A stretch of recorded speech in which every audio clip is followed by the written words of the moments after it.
Hello and welcome to another episode of the Trash Talk Podcast. I'm your host JJ, and today with me I once again have Sergej. Hello, how are you? I'm doing fine. And I think for our first topic we have something that's a little spicy. And I honestly, I feel like we're gonna get shit for this no matter what we say on this, but I still wanted to talk about it, so here we are. There has been a bit of controversy recently about the utilization of race in Dungeons and Dragons, which in their case really refers to species of different humanoids. And people have been calling for that concept to basically be removed, and then in the most recent book, Tasha's Cauldron of Everything, they decided to give you some more flexible options for certain aspects of your race. And I figured we could talk about that. So, Sergej, what's your opinion on that whole situation? Oh boy, like certain parts? Yes, sure. Basically species that are kind of direct, more or less directly taken from real life. That's kind of dubious to assign certain stats to that. I mean, the only But playable race in D&D that is taken from reality is humans, right? I don't fucking know, man. Just saying. But like fucking orcs? Are you serious? Are you seriously offended that orcs are like big and bulky and strong? Or what? I think one of the problems that people actually complained about with orcs specifically was that in their original appearance in Volo's Guide to Monsters, they had a -2 to intelligence. Evil. Oh no. Yeah, I think you make a good point, right? It's like none of this stuff exists in the real world besides humans, which already are the ones that have the most flexible stats to begin with, and even then, I wouldn't even see a problem of generalizing humans because we would still be contrasting them against things that don't really exist, right? If you have human subraces and all of a sudden, they're like, they are representative of real ethnicities in the real world, and, there's this, like, slightly shorter, like, slanted-eyed, like, good at intelligence-based skills sort of character, and that, then we get into, like, problematic territory. Yeah. Because that's just not okay. I can see the idea, right? People are saying that the idea of like distinguishing by race in that way might lead to people feeling more comfortable with doing that in other situations as well, which I still think is a bit of a stretch. That's like saying violent video games make you violent, which... Yeah, I wanted to bring up that comparison too. Yep, that's basically that. Actually, remind me, was there a thing... Yeah? Am I remembering this correctly, that violent video games actually have a chance of making you less violent because of catharsis and, like, getting it out of your system? I don't know if that is actually true, but I have heard stuff like that. I'm not gonna say it is 100% true. One thing that I do know is definitely true and has been scientifically shown is that playing, like, FPS games, for example, does, in fact, have positive impact on your life, and that it improves your hand-eye coordination and your reaction time. Yay. Yes. I mean... And lowers your chance of developing Alzheimer's. Oh, you know what also does that? What? Learning a second language. Oh, man. Delays onset of dementia by up to 5 years. That is crazy, actually. But yeah, back to topic. we got swept away a little bit. So okay, so do you have? Yeah, no, go ahead. Okay, sure.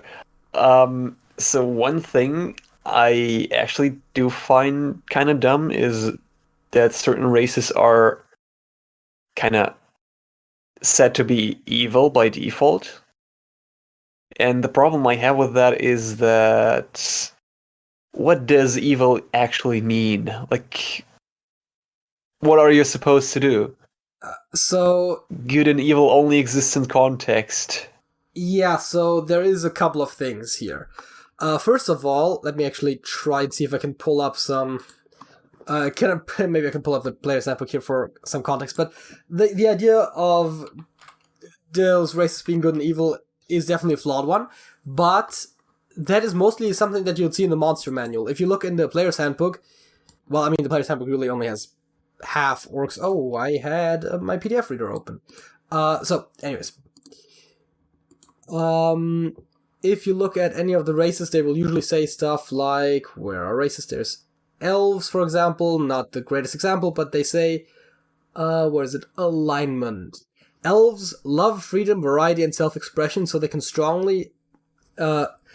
lean strongly toward the gentler aspects of chaos. They value and protect others' freedom as well as their own, and they are more often good than not. The Drow are an exception. Their excellence with the Underdark made them vicious and dangerous. Drow are more often evil than not. So first of all, and this is something that I want to highlight here, we're generally, I mean, alignment is a bit of a specific concept, but we're generally having tendencies, not like you are definitively evil. Yeah. So I think that's worth pointing out. And then I wanted to really quickly see if if I could find where it says about alignment, because there actually is a description for what alignment means, and I think if we're talking about it, that might be helpful to know. Naturally, oh god, I can't seem to find where it is. Wait, where is the... We have an appendix at the end that lists index. There we go. Alignment. You can talk about Also, to be honest, I kind of completely forgot for a second that alignment exists in D&D. Yeah, I mean, the thing is, it's definitely become less. My comment on being good and evil kind of does not make sense anymore. At least not that much. Yeah. Okay. I honestly I can't find it right offhand, and it's not that important. But first of all, there is actually descriptions of what good and evil means in context of alignment specifically. So we do have definitions that are used in game. It's I mean, I think at its core, evil just mostly means selfish. It's so you can theoretically have an evil alignment, but not behave in like what we in the real world would necessarily consider evil ways. The other thing is that it's usually a bit more strongly expressed in the monster manual, as I said, whenever you're talking about those. And I've seen people complain about the monster manual where it's like goblins, and they're like, they're those small humanoids with blackened hearts that don't see any. It's like, yes, they're describing them as like straight up evil. But also, I've always seen the monster manual stat blocks as more of a, like, basically like the stereotypical example of that race, if you will, or that creature, right? The kind of average version with the knowledge, of course, there are exceptions, right? We don't just have a goblin stat block. We also have, actually, goblin might not have been a great example because I can't think of any of the others, but Volsky definitely has variations of goblins and orcs as well that are clearly have different stats than the other ones. I think they still generally have the same alignments, but so clearly the ones in the monster manual are just an example. And I see a similar problem with the whole like, oh, why can't I play a smart orc? It's like, you can. If you roll for stats, just assign the highest stat to intelligence. If you do use point buy a lot of points in intelligence. If using standard stat array, which is what we usually do, you know, put your 16. Wait, it's not 16. It's put your 15 in intelligence, right? Yes, you're getting a bonus to strength and con, but that is just on average. Orcs are stronger and more fortuitous than humans, and on the high end they might be a bit stronger and more fortuitous, and on the low end they might be. But there's a really clever quote that I'm that I can't come up with right now, but it basically says something along the lines of, there is more intergroup variation than there's intra-group variation. Something along those lines. Which is to say that... Yeah, that does make sense, yeah. That even if you get a stat boost, right? Like, if I play in High Elf, I get a boost to Dexterity and Intelligence. Right? So I'm gonna be... So the most dexterous High Elf will be more dexterous than the most dexterous human. That example, since you can't take a +1 to Dex as a human, but you get my point. And even then, since in 5th edition stats are capped at 20, and you get enough ability score improvements to improve a stat that started at like a 14 easily to a 20. As a matter of fact, if you're a fighter, I think your stat could start at an 8 and you could improve it to a 20. 8 or 10, I'm not perhaps certain. But okay. So,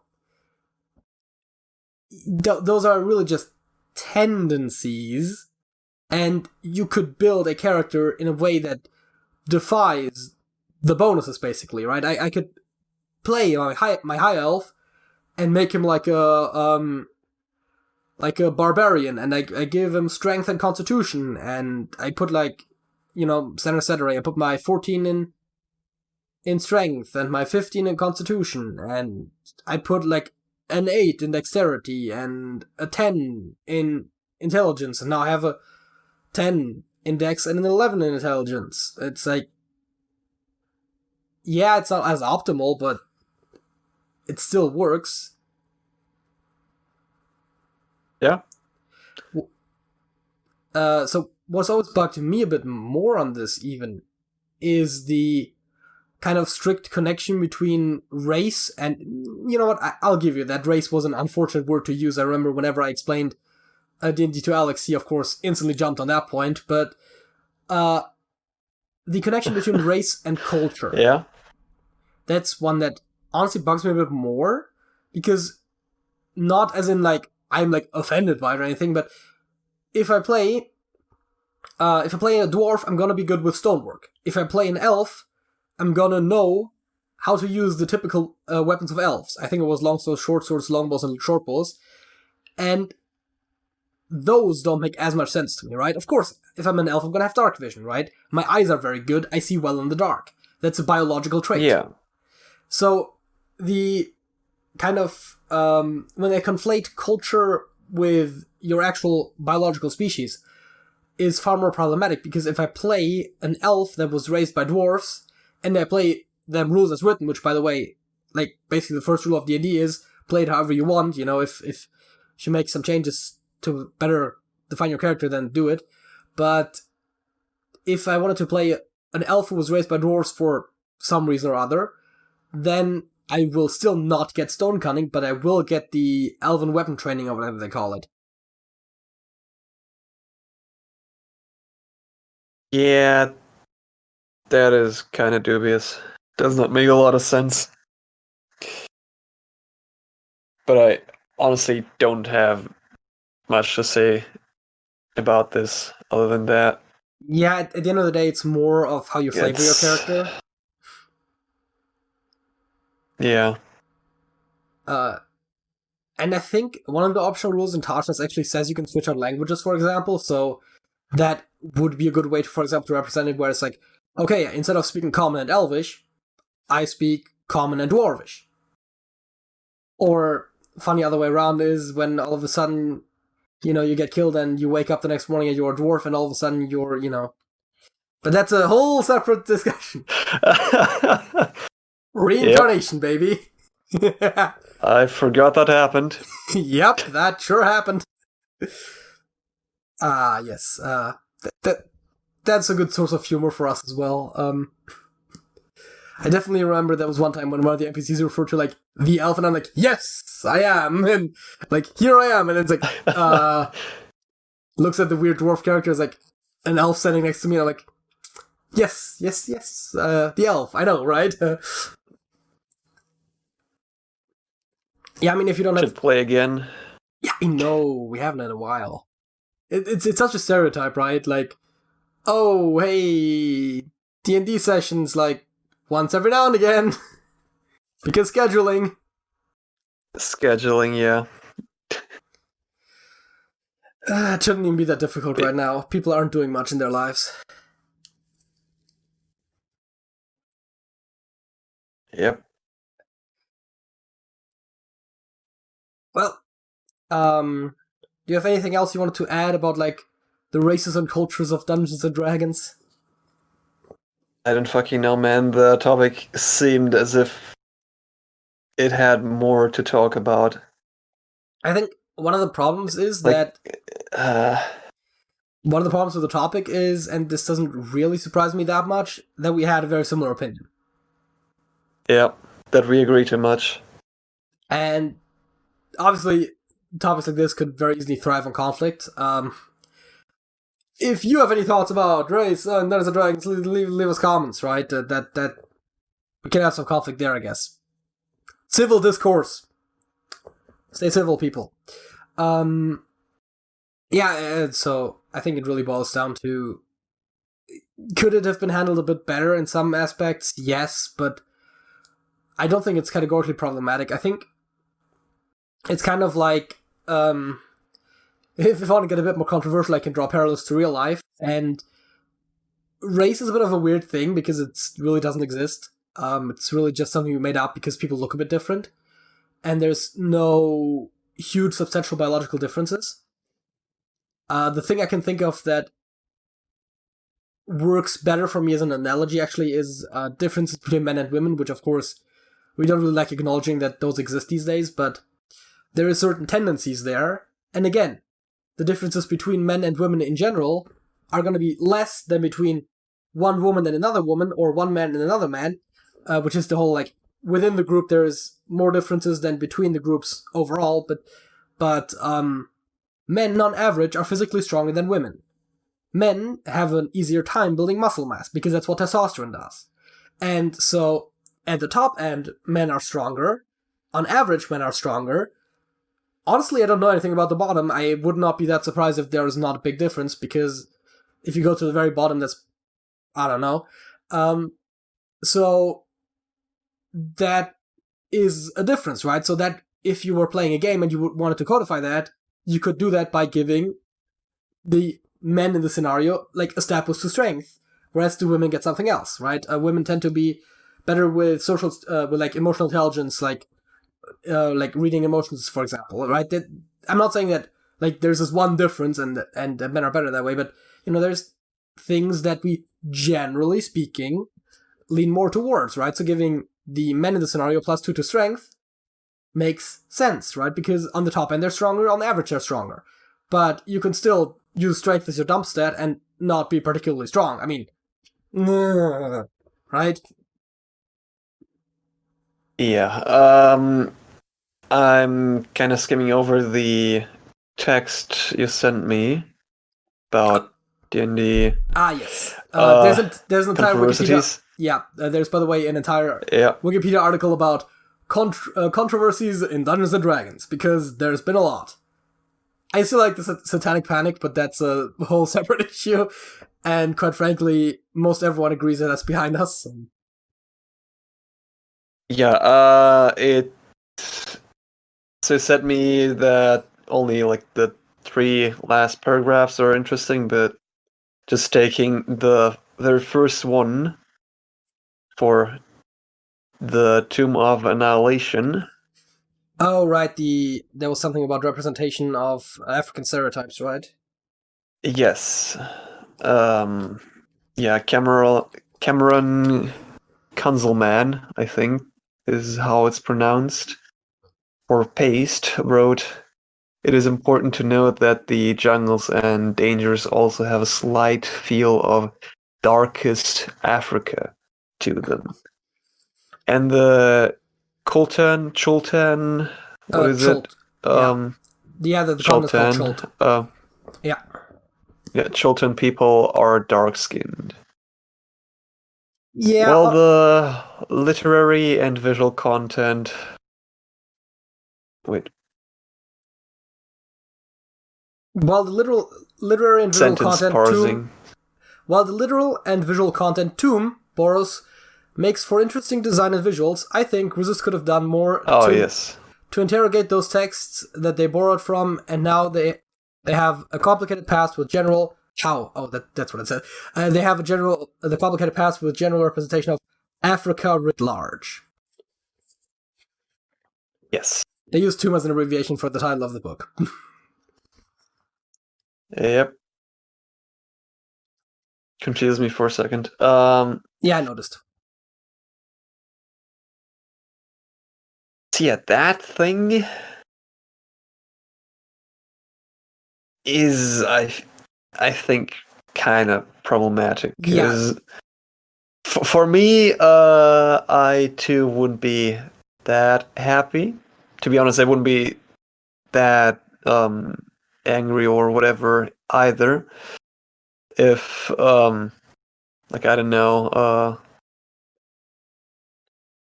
like Russian stereotype stuff was introduced in Dungeons and Dragons.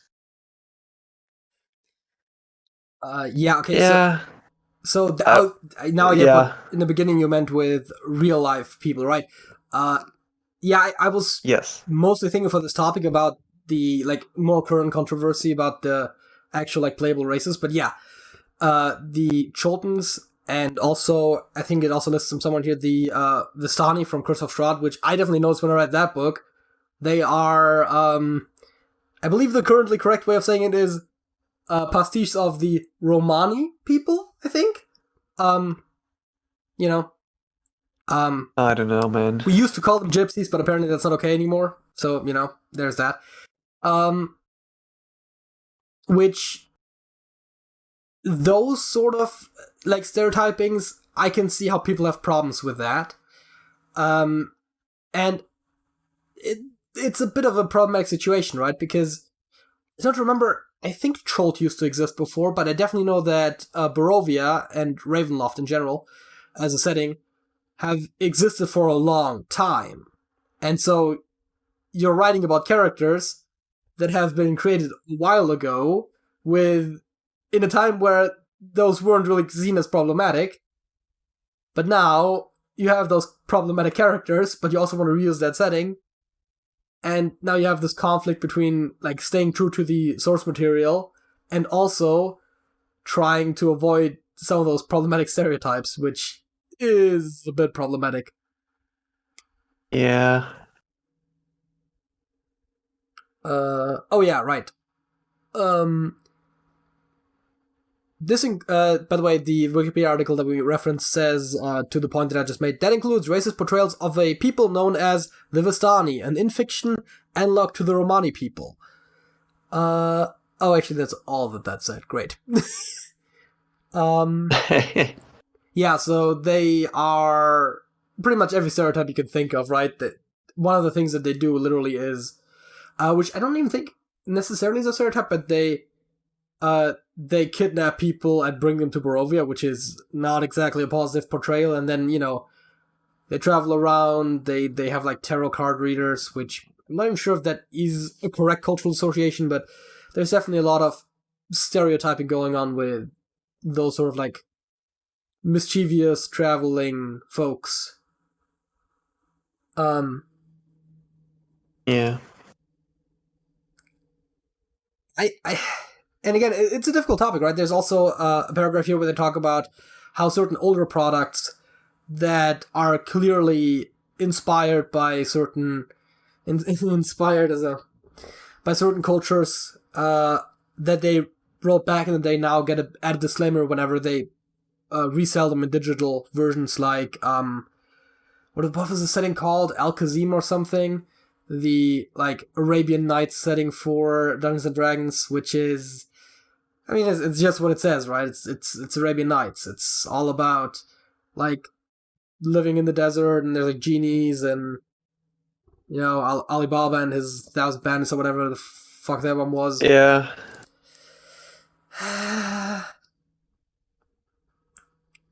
It's rough, right? Because especially a lot of these like cultural stereotyping things, where it's neither necessarily strictly positive nor negative, but you're really just more ignorant about the culture at large, is a bit weird, because on the one hand it still feels off, but on the other hand you can't really say that you're like doing too much wrong if you're not like the one of the complaints that I saw, for example, about the Troltons was that they're basically just like some African cultures just like kind of mushed together like as they knew them, and then just there it is. rather than actually like modeling it off of like one culture and accurately representing that. So I don't know. It's a difficult topic. We definitely have bigger problems in our world, but I can still see why people care about this. I don't think it makes sense to complain about orcs and elves too much, but racial stereotyping isn't great. I think that we can all agree on. Anything else you wanted to say about this particular topic? Not really. I just wanted to bring that up. That, yeah. Yeah, no, that's it. I think for this topic, should have probably prepared a bit more for that. No, it's did fine. not expect this topic to be. I mean, it's fine. We gave our opinions on it. We elaborated a bit on the surrounding situation. I think, that's fine. But that brings us to our facts of the week, which brings me to the question, Sergej, what is your fact of the week? Yes. Oh man. Do you know what happened on Friday, the 27th January of 1984? Let's see, 1984. No, I actually don't, but does it have something to do with the book 1984? No, nothing at all. Surprisingly. But the thing that happened on that day was that Michael Jackson's hair caught on fire while he was filming a Pepsi commercial. Okay. And the fun thing is that this is the exact halfway point of his life. Nice. He was born on August 29th of 1958 and died on 25th of June 2009. Yeah, that day I turned 11. So yeah, there's that. Yeah. Wait. I think. Wait. Yeah, the math checks out.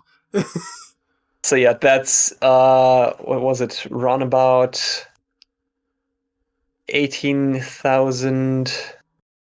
I think 600 days. Something round about that.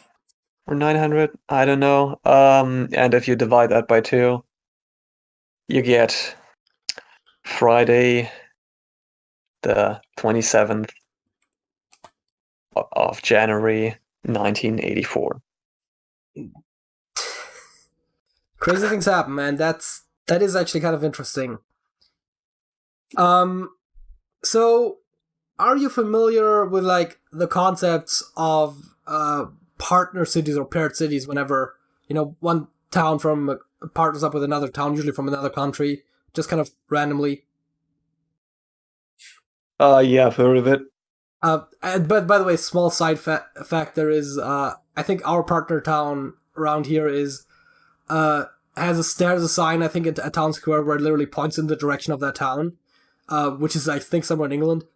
And it says the name of the city, and then it's like 666 kilometers, which is fun, but that's not what I'm wanting to talk about.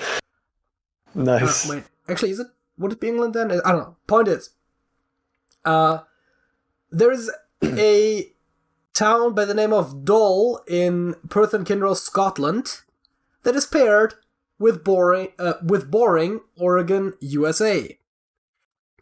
And since they thought that wasn't good enough, they also started to include in their pairing, which I guess makes it a tripling or something, of Bland, New South Wales, Australia. That is funny, yeah. I do Dull, like that. Boring, and Bland. There you go. Like, who names cities like that? Well, the Scottish, the Americans, and the Australians. So, I mean, apparently just English-speaking folks at large. Yeah. That's quite something. Yeah, that's really all I was gonna get at with this one. I thought it was funny whenever I heard that, and I figured that was gonna make for an entertaining fact of the week. Okay. On a more lighthearted note, would you rather? So that was the suggested one. Who's Gonzo?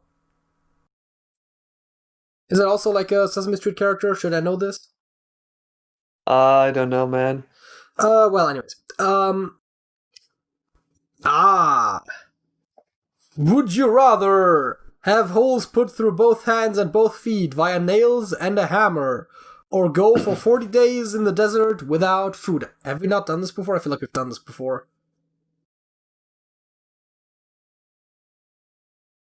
Anyways, Sergey, which one would you rather? Oof. Like one is basically certain death, Yeah, I thought so, and right? the other one is like just really painful, potentially. Yeah, so Oh. I like how it says Jesus did both, because that's of course what it's based on.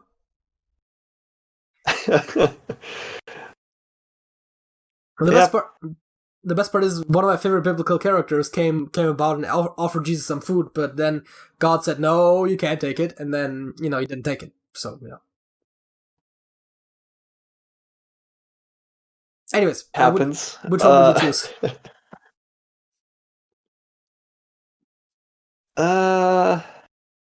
Probably the nails. Yeah, that's what I would have also thought, because it seems like 40 days without food in a desert is just straight up death, and we know for a fact that people that were being crucified usually lived for a bit before they then eventually died, sometimes literally of, like, not getting anything to drink, because actually just being hung up there while uncomfortable isn't deadly, so even if you're nailed, there's blood loss involved, but you could survive it for a while. Oh, man. Yeah, I mean, this does not really even involve being up. Would you rather what the fuck? be born with red hair or have $100 stolen from you? I'm kind of disappointed by the order. Yeah, I know, right? Why is the ginger one on the blue side? It's like, would you rather be a Republican or a Democrat? It's like, what the fuck are you doing? Wait, there was one where it was like, would you rather have like 1 million YouTube subscribers or 1 million Twitter followers? And it was like, the YouTube part was on the blue side, and I'm like, having a stroke there. I was like, what the fuck are you doing? Like, YouTube on the blue side, Twitter on the red side, and it's like the shades fit too. Yeah, man. Obviously red hair. I know, right? Like, what's wrong with gingers? Still not ginger. It's a majority, but also that's not a strong majority. That is disturbingly close. I know, right? Would you rather be lost in the woods at night or stuck in a haunted house at night? There is a psycho killer stalking you in both situations. Oof, that is an important distinction, man. Yeah, sometimes it's important to read the descriptions on these.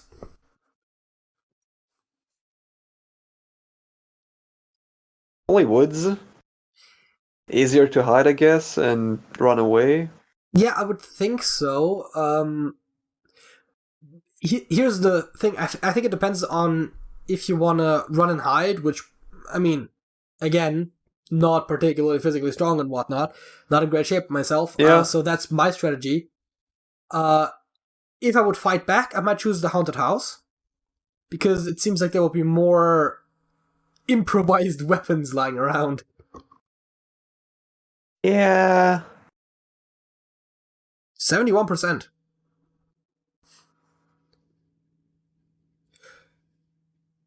Oh boy. You don't want to be lonely, but would you rather only date people with severe OCD or only date chain smokers?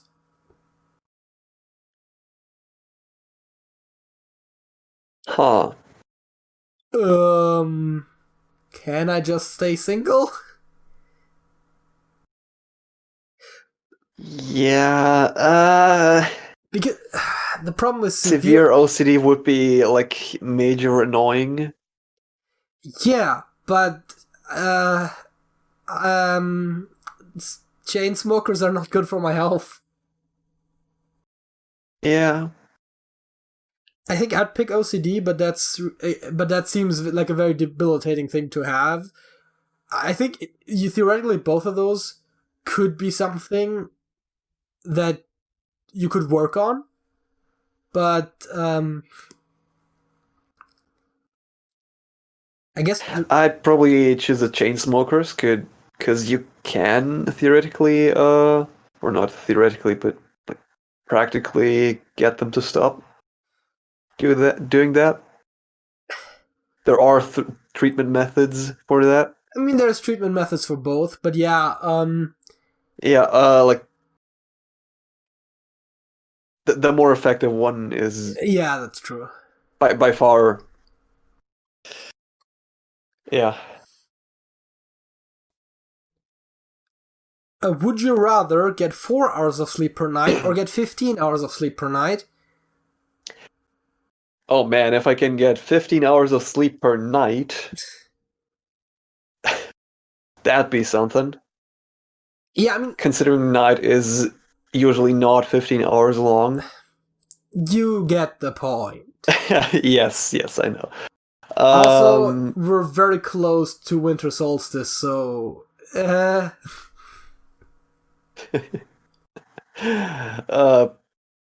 That's a tough one. I mean, considering I basically got like 4 to 5 hours of sleep per night, when I was still working, I'd probably choose 4 hours. I feel like this depends a lot. But being kind of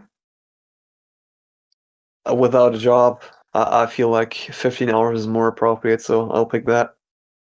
Yeah, I think this depends a lot about how you feel after you wake up, right?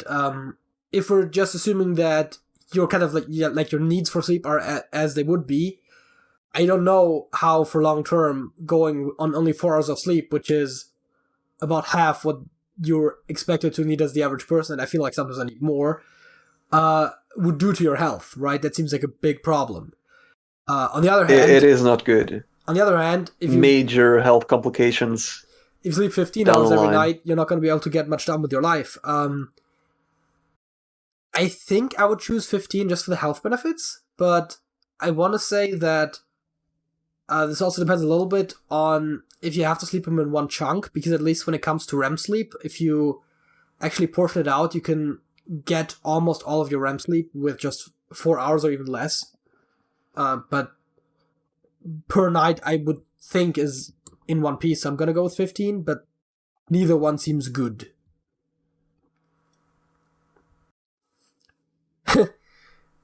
Would you rather be an amazing security guard or a terrible FBI agent? And then it says you would not lose your job as a disclaimer at the bottom.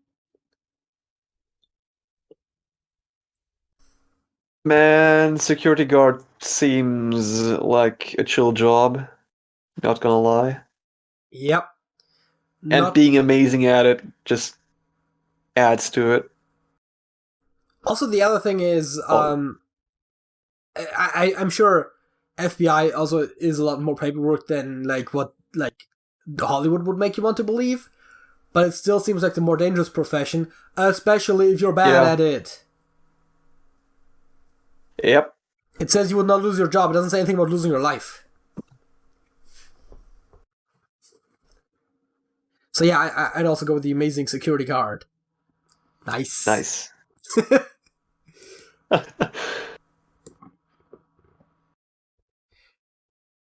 Oh.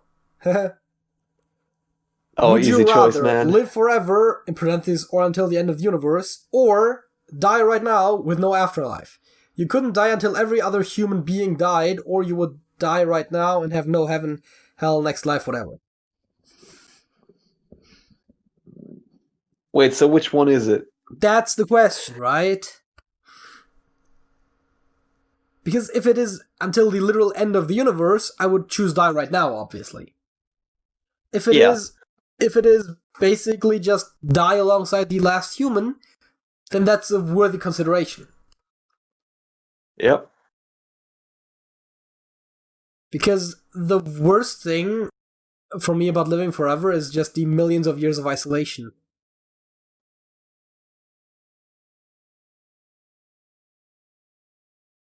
Though, I guess... Oh, man.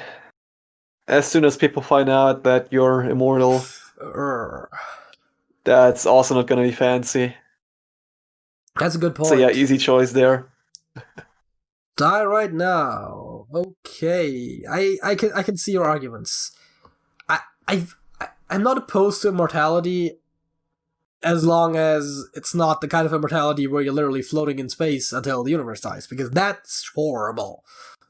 And yeah, you would have to, of course, hide it a little bit, but it gets harder over time as it becomes easier to track people. Oh boy, information age. Yeah, but theoretically, hiding it would still be worth trying. Do you want to do like one or two more, or...? Oh yeah, sure. It's kind of fun. On December 21st, 2012, would you rather a zombie apocalypse or an alien invasion? Can we actually see when this was... I don't think we can see when this was submitted, but there is a comment from 8 years ago, so yeah, this is actually that old.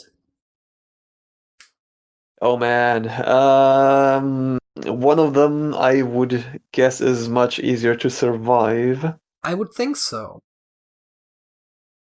Invasion does definitely sound like a confrontation, so, and aliens invading us means that they're technologically advanced enough to go from wherever they are, where we haven't even detected them yet, to where we are in a reasonable amount of time. So they sound more dangerous. Yeah. Like, I feel like this is an easy pick. Also, I feel like I have a plan for the zombie apocalypse, so there's that. Well, some ideas. Really, it's... Oh man, I expect me to die in the first 30 days. So, but we're agreeing on zombie apocalypse, right? That's... Well, yes, obviously. I had some ideas. I think we did an entire topic once on like how we would try to survive the zombie apocalypse. I'm definitely not in great shape, which is... I've pointed this out before, which is definitely not a good idea, but... Would you rather live in ancient Greece or in ancient Egypt? Description: pyramids or Zeus? Oof,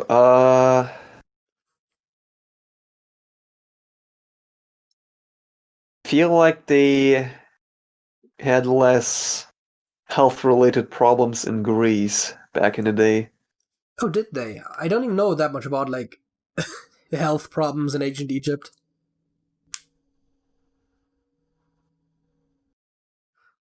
I mean, there's some other questions, right? Like, would I... Are we assuming that, like, my mind gets transported into someone who lived there? Or are we assuming that, like, me gets transported there? Because, not to go too in-depth here, but I kind of stick out in ancient Egypt. Not to mention that I don't deal well with the sun. Yeah. Oh yeah, I haven't even thought about that, man. Yeah, Sub-Saharan Africa, Greece for sure.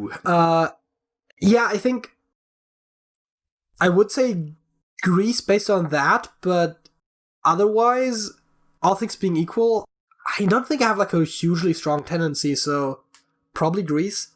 Though I feel like I would be more fascinated by Egypt, because it seems like there's so much that we just don't know about ancient Egypt, even though we do seem to know quite a bit. But it seems like we have a better grasp on what ancient Greece was like than what ancient Egypt was like, which of course then my sense of intrigue gets activated here.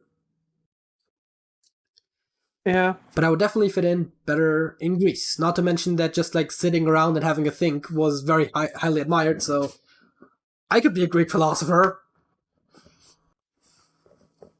Oh yeah, just cite philosophers from the future. Just from the future, from the past, just like anyone who isn't currently living in Greece, really. Oh yeah, man! Like, past. just draw up some memes and be the clear time traveler. Yeah, or I mean, the funny thing that I was thinking is you could even go with like philosophies just from elsewhere that they haven't had contact with, even if it might be older. I don't know how like some of the Eastern philosophy probably goes back further. I want to say. Then again, I have a really bad grasp on when things happen in the East. My timeline there is not very clear, but there's definitely, and it's like they haven't had contact with them probably, so I could come up with all kinds of shit, right? Yeah. So yeah, that was Would You Rather. Speaking of different eras of human history, how about we talk about things that happened over time? I'm thinking specifically about technology, but there's other thoughts I have as well, if we get to them. Have you noticed how certain trends in technology seem to be kind of repeating themselves? I don't really know what you're suggesting to, but I guess you're talking about like whenever a brand new technology is discovered, it like it gets used like really, really a lot, and it kind of develops really fast. But like it takes a while for a new technology to arise, I guess. Interesting point. Not what I had in mind, but we can definitely talk about that as well. I was thinking on a smaller scale, actually. Remember VHS or DVDs? Oh man! Oh, So I was thinking about this, right? I first of all, I do remember VHS. yes, I do too. And I probably still have some lying around somewhere. And yeah, I think we do too. But the evolution from VHS to DVD isn't even the most interesting aspect to me of this, but rather the idea from like physical to then digital, which hasn't happened as much with video, but it definitely has happened. And then streaming. And it seems like a kind of trend that happened a little bit with movies where like you would first buy them physically, then there was some sites where you could like buy a digital copy basically, and then streaming services came around. Then later, I remember a time when I would, well actually we're going back now to establish my point, but I would remember a time where I would have thought it impossible for me to like buy digital games, right? But you don't have something physical that like basically is like I own this, right? Like it's just this idea you like download a program. It's like, and yet I do it on a regular basis, right? My Steam library is actually rather large, and now we're getting into Google Stadia and the likes. It seems that there's general trends there. Yeah. I mean, kind of everything moves to the cloud, basically. Yeah. And the cloud just being some other person's computer. Yeah, I just found that very interesting how that seems to have happened. I mean, you could draw parallels to other sectors as well, but like how this just kind of happened where like piece by piece, our different types of media move from physical copies to digital copies to just straight up stream on demand. And that seems to be a general trend in those fields. There's a similar thing happening in, well, not as much the streaming part, but the comic book industry where you can now buy pretty much every comic book as a physical and a digital copy. As a matter of fact, some don't have physical, but just digital.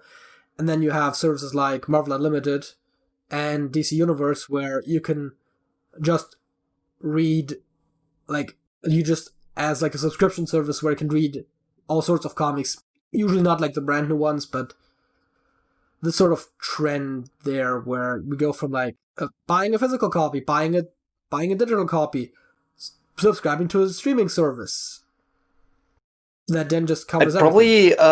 I'd like to expand that from physical, digital, and like streaming to being like actual physical thing, a license, and a service.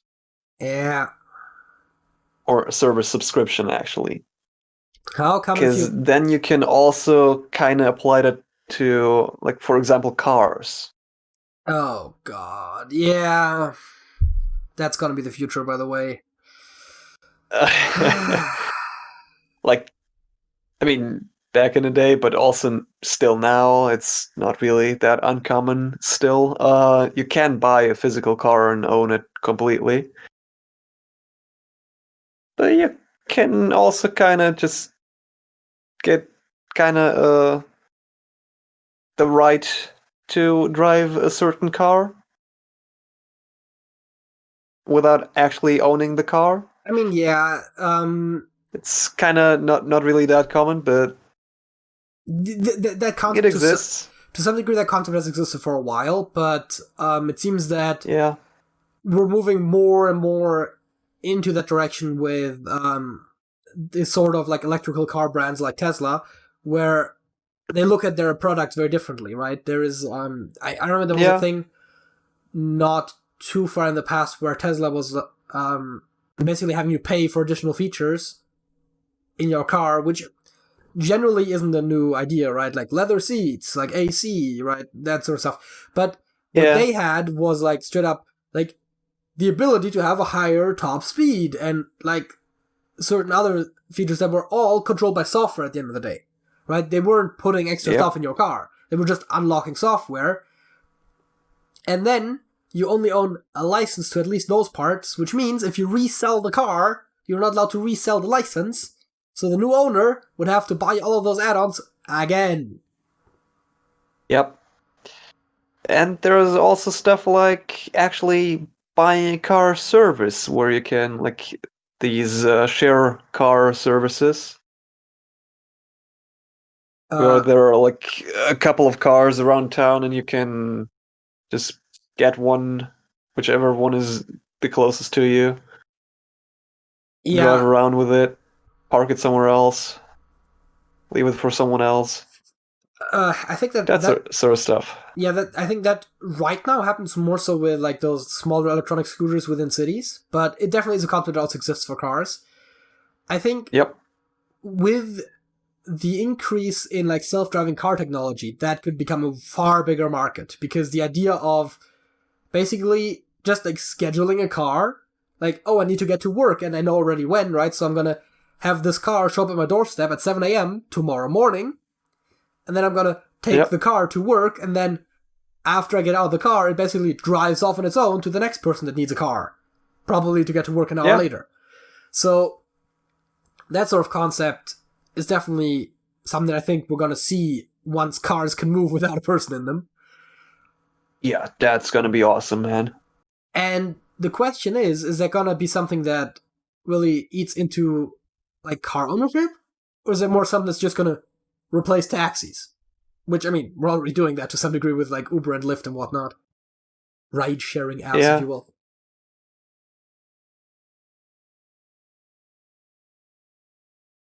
I don't know, and the other thing is, I don't know if I like this or not, right? I don't know how you feel about this. I see both pros and cons. Exactly. So in like cities, I definitely prefer like these self-driving cars, car sharing services type of thing. But if you don't really live in a somewhat big-ish city, not really useful and kind of, yeah, I don't know. I mean, I also see pros and cons here, right? And yeah, there's this, like, I've noticed with having a car at your disposal, and in a way you would if you had that service, but it still is not exactly the same as just having a car, like, standing outside at the door, is that the flexibility that comes with that, right? You can just, like, Alex calls, like, hey, you want to have a barbecue right now? And say, yeah, sure, I'll be there in, like, 15 minutes, I'll pick up Sergej, like, that idea, right? But it's just, like, spontaneously go somewhere. And you're not dependent on, at worst, public transportation, but even then, like, just the wait times for the car to show up, and then there is maybe different costs depending on how much mileage you put in, and that really only affects you in your own car in terms of a little bit of insurance, but mostly just in terms of gas prices. And also having the full control over your vehicle, right? I can just leave something in my car. Like right now I have a poker set in my car at all times because you never know when you're going to need it. And yeah, that sort of a thing definitely falls away whenever you don't own the car and you don't know which car you're going to get. It has some other risks, like it could be dirty when it shows up. And I don't care how my car looks on the outside, but like, say someone like spilled their drink over the driver's seat and now it's sticky. That's not exactly great. I say driver's seat, but we're talking about self-driving cars, but you know what I mean. Yeah. So there's definitely concerns there, but there's also advantages, right? If my car breaks down, I'm going to have to get it fixed, and it's going to cost me extra money. And I'm sure that would somehow be included in the fees at the end of the day, but no one really has an individualized risk there with, like, repair and upkeep and sort of, like, running costs in that way. Sure, you're going to either have this subscription service or this, like, paying however many miles you drove with the thing, but you don't really have to worry about as many variables. So there's definitely pros and cons on both sides. No, it's just convenience. Also, I guess it's gonna be better for the environment because one car gets used by multiple people instead of every one of them owning their own. Okay, in some ways, yes. In terms of the actual, like, CO2 footprint of the production, definitely. In terms of the actual, assuming that it isn't an electric car, which likely they will be by that point, but and even then, I mean, electricity doesn't come from nowhere either. Yeah. So unless it's powered by green electricity, you're going to have the extra overhead of the distances driven between the different people using it, and it's not like people are going to use the car less because it's not their own, right? So my car is standing outside right now, and I haven't driven it in, at this point, probably like 3 months or something, because there's not a lot going on right now. The only time my car was moved was whenever we put the tires on there for winter because safety. But it's not like if someone else was using the car in the meantime, we would be using less fuel because someone else would be using the car. And when I'm using it, so like at the end of the day, you're not reducing the total distance driven by all cars in the world combined. If anything, you're increasing it. But you are decreasing the total amount of cars in the world. So, yes. Which I think, like, personally at least, I don't actually know the facts. Like, how much CO2 and stuff car production produces. I don't have the stats on me, but I think that's gonna be a bit higher than increasing the driven distance a bit by a few percent. There's actually also the advantage that there's a good chance that the motor for that car will be running more continuously, which means that I think fuel efficiency. They're more efficient once they're actually warm, so there's definitely advantages there. I do know that I've heard once, and I don't have primary sources for this right offhand, but that oftentimes the idea of buying a new electric car for the environment is not actually that good because driving your old car for a bit longer is more efficient than buying a brand new electric car just because of all of the CO2 footprint from just the car being produced. So there's definitely something there. Yes and no. I've actually looked a bit into that.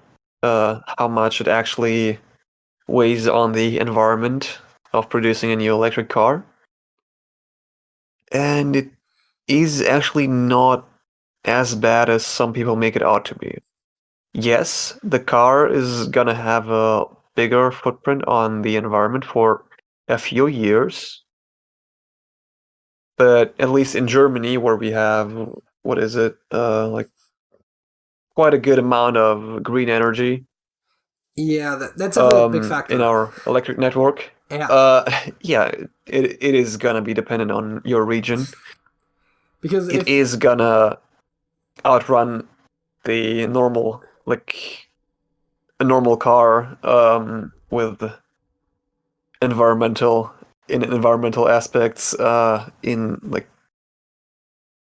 if you drive it regularly to work and back in a few years. Yeah, so that's not as big an issue. I wasn't saying don't under any circumstances buy electric car. My point was just that, as you said, car production, but just based on that piece of knowledge, right, that it takes a couple of years for a new car to really pay off in that way, shows you that car production definitely has a big impact.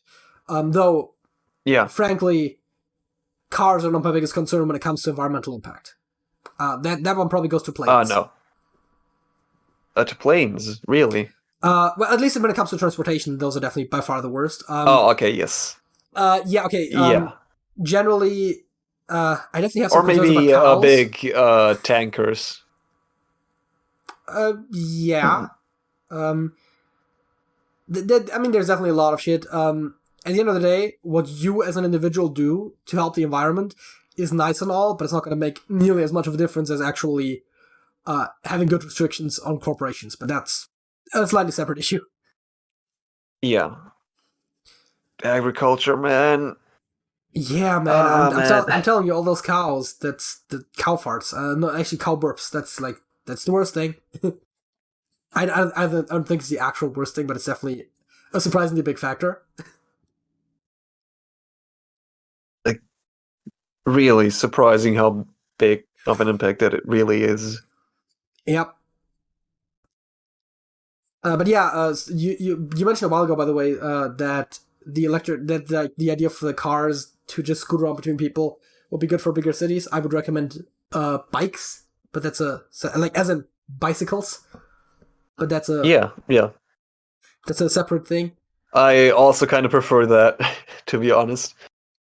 I think honestly, that should be more encouraged in cities because oftentimes you don't have particularly long distances. So what we need is more bike racks in cities and maybe specific bike lanes, so that bike lanes is a big problem. I heard in cities, especially old cities that were not planned to have that sort of stuff. It's crazy, right? Like most bike lanes that I'm aware of right offhand, and granted small sample size, are more on the countryside than in the big cities. And I'm thinking, okay, now I'm driving on this bike lane parallel to a road that I see a car drive by every once in a while. It's like, that's not nearly as helpful as having a bike lane, where there's actually a lot of traffic and you need it. Yeah. I mean, you can still drive your bike in regular traffic, but it's definitely more dangerous. Yes, a lot, especially in bigger cities, because of visibility and a lot of stuff just going on, and yeah, definitely true. Yeah, dude, I don't know about the whole evolution of cars thing. I'm very split on that. I also think that there's some problems potentially with self-driving cars being a lot harder to implement as long as there's non-self-driving cars. But also, I'm very much against just outlawing non-self-driving cars at one point just to make the transition easier, because that's also dumb. So there's a lot of issues around that general topic. Because the best way to handle self-driving cars would be to have them basically network to each other so that there's already a lot of controlled factors. But of course, that doesn't work if there's non-self-driving cars in traffic at the same time.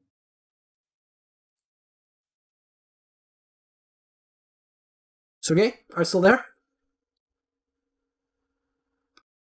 Yeah, 1 second. Some people came into my room and wanted stuff from me. Ah, damn it, people. Yes. Family, man. So yeah, could you maybe repeat the last sentence or so? I just said that self-driving cars would work a lot better if they were networked to each other and every car was self-driving, but also outlawing non-self-driving cars is kind of a dumb idea, so it's not really going to be feasible. Yeah. It's definitely going to improve traffic, especially at intersections. Yeah, because if all cars... There are already proposed... Yeah, there are already propositions... proposals, you could also say? But proposals, works, yeah, man. So yeah, basically there are already some proposals, really, really good ones, of how to handle that. A funny thing is, one car stops at the intersection and basically acts as the main controller for the intersection for a while, okay, for maybe a few minutes maximum, and guides other cars on how to navigate that, and then just switches off to a different car later on and drives off. Yeah, that's Which, yeah. That's the kind of stuff that I always think is really cool in theory, but again, as long as there's just people driving cars in there as well, you can't do that, right? Yeah. Because, I'm just imagining how smooth traffic could be if all the cars were basically like a mesh network where they all communicate with each other to some degree, and just the crazy traffic maneuvers that could happen, like lane switching and intersections and whatnot, because a lot of stuff could be a lot tighter than it is right now, because no one really needs to react to anything at a human speed. Yep. But yeah, man,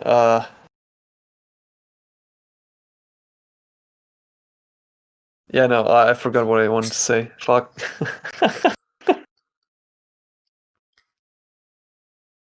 I do think Do you have anything? I do think self-driving cars are the future in a way, but I'm also not just looking forward to it, especially with a lot of the baggage that comes with some of the, electric cars and cars as a service and software as a service, and there's a whole bunch of things that go with that. I don't know. Yeah. That was an interesting topic. Yeah, I went a little bit from the original proposition, but we definitely had some interesting discussion there. I think there's definitely more there if we find ways to formulate those into more topics, but that is probably a question for the future. If you don't have anything else to add, You could present your song of the week.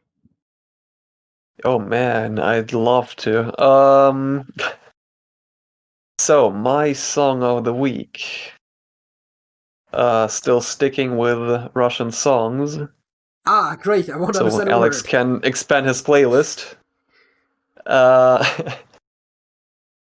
My song of the week is "Наш сосед," which translates to "our neighbor."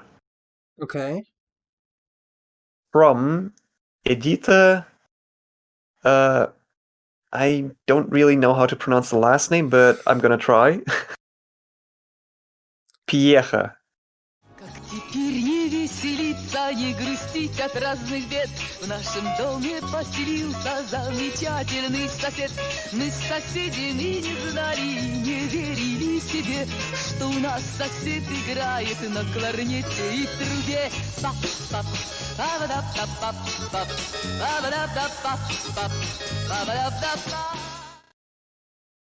Okay. Which I assume is how it's pronounced. I wouldn't know. Yeah. My song of the week what is a lot less Russian. As a matter of fact, it's so not Russian that it's by the All American Rejects, And the song is Gives You Hell.